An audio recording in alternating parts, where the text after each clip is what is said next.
मेळाव्याचा विषय काय राहणार आहे? म्हणजे निवडणुकीच्या तोंडावर हा मेळावा घेण्यात येतो आहे का, की एकदम केंद्रीय स्तरावरचे मंत्री आता संबोधित करणार आहे मेळाव्याला? तर आणि ह्याच्यामध्ये आता हे धनगर जो समाज किंवा धनगड जे दरवेळेस विधानसभेच्या निवडणुकीच्या आधीच हा प्रश्न कसा काय उपस्थित होतो? नाही, कसा आहे मेळावा तर हा पदाधिकाऱ्यांची आमची जी बैठक असते हे बैठक दर 3 महिन्यांनी आमच्या बैठका लागत असतात महाराष्ट्रात चालू आहे. आणि म्हणून हे विदर्भाचं आम्ही इथे नागपूरमध्ये आता घेतात. तर ते तुम्हाला मार्गदर्शन करणार आहे, केंद्रीय स्तरावरचे जे येतात आहे ते तुम्हाला मार्गदर्शन करणार. मेळाव्याचा मुख्य उद्देश असं की आम्ही जे मोर्चा म्हणून आम्ही काम करतो तर भारतीय जनता पार्टी आहे ते या देशातले जे 12 करोड आहेत आणि महाराष्ट्रामध्ये जे 1,35,00,000 आहेत जसे त्यांच्यासाठी काय केलं मला काय आहे काय नाही, लोकांमध्ये फेक नेरेटिव्ह करून वेगवेगळा सत्यता काय असं सगळं कन्फ्युजन दूर व्हावं, एकदा प्रशिक्षण व्हावं. मायाताई, माझा एक प्रश्न आहे. आदिवासीच्यासाठी निधी येतो केंद्र सरकारतर्फे आणि राज्य सरकारतर्फे, परंतु तो निधी दुसरीकडे वळविला जातो, त्यांचा विकास केला जात नाही. त्यांना कुठेतरी म्हणजे त्यांच्या मतांचंच फक्त राजकारण त्यांच्यासोबत केलं जाते. यावर तुमचं काय मत?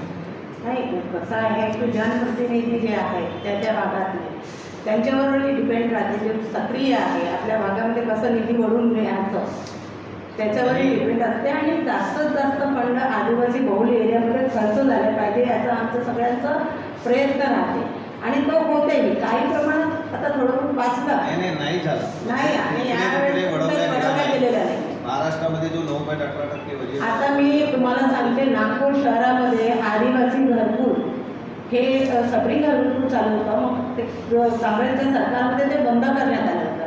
आता पुन्हा ते 2000 घरकुल मान्य देवेंद्रजींकडे जाऊन आम्ही स्वतः आमचे सगळे पदाधिकारी जाऊन मागणी केली आणि 2000 घरकुल ते नागपूर शहरासाठी ते मंजूर करण्यात आलेलं आहे आणि ते लगेच आम्ही ते देणार पण आहे.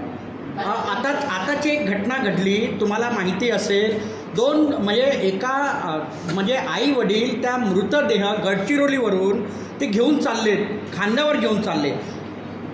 15 किलोमीटर. मुख्यमंत्री देवेंद्र फडणवीस गडचिरोलीचे पालकमंत्री आहेत.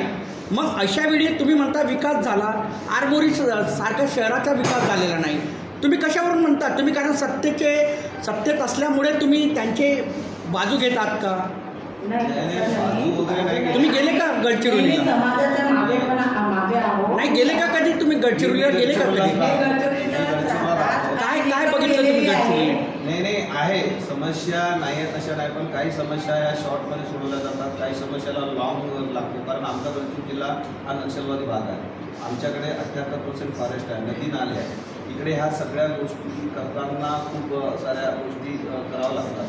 रोड रस्त्यासाठी गव्हर्नमेंटनं पैसे दिले, नितीन गडकरीनं पैसे दिले, सगळं दिलं, पण तिकडे बनवून देत एक तर फॉरेस्ट एक ह्या सगळ्या गोष्टीमुळे आहे. पण त्याच्यात खूप सारा बदल झाला, म्हणजे या 10 वर्षामध्ये खूप सारा बदल झाला आहे. आरमोरीमध्ये तुमचाच भाजपचा आमदार आहे. नाही, त्यांनी सांगितलं. तुम्ही द्या ना मग उत्तर. तुम्ही द्या. नाही, तुम्ही द्या ना उत्तर. द्या मग. पूर्ण करा. आम्ही सुपारी नाही घेत. पूर्ण करा. सगळ्यांना बोलू द्या, म्हणजे एकमेकांचं. तुम्ही काय